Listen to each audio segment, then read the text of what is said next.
हमें पहली बात तो जो जल है उनको छानने के बाद ही गर्म करने की बात कही, और उस छानने की विधि बताई गई है। उस विधि के अनुसार छानेंगे तो बच जाएंगे। तुम चाय की छन्नी से छानोगे तो क्या बचेंगे। हमारे यहाँ बताया गया छानने की विधि, कपड़े को इतना मोटा हो कि सूर्य की तरफ देखें तो सूर्य की प्रकाश दिखना नहीं चाहिए।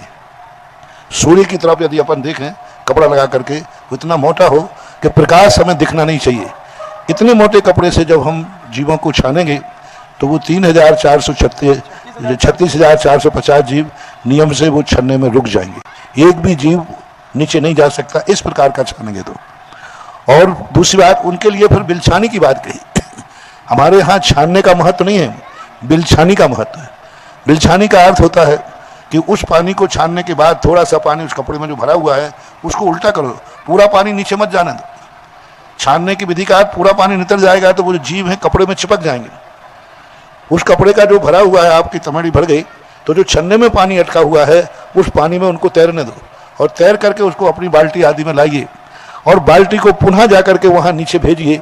विधि बताई गई कैसे छाना जाता है। ऐसा छानने के बाद फिर गर्म करने के 6 घंटे बाद है।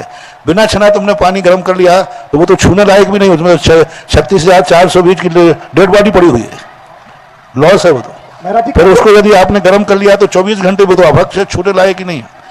छानने के बाद फिर 6 घंटे की गर्म करने के बाद, गुनगुने करने के बाद है।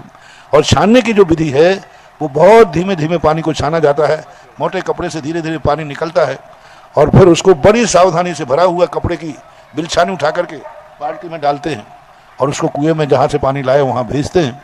तब कहीं जा कर के उन जीवों से हम बच सकते हैं, बचते ही हैं। एक भी जीव नहीं मरेगा, सारे बच जाएंगे। और अब जो पानी आपका बचा हुआ है वो एक इंद्रिय जीव है, वो तो नियम से छन नहीं सकता क्योंकि वो तो स्वयं जल रूप ही है, ऐसा मानना चाहिए।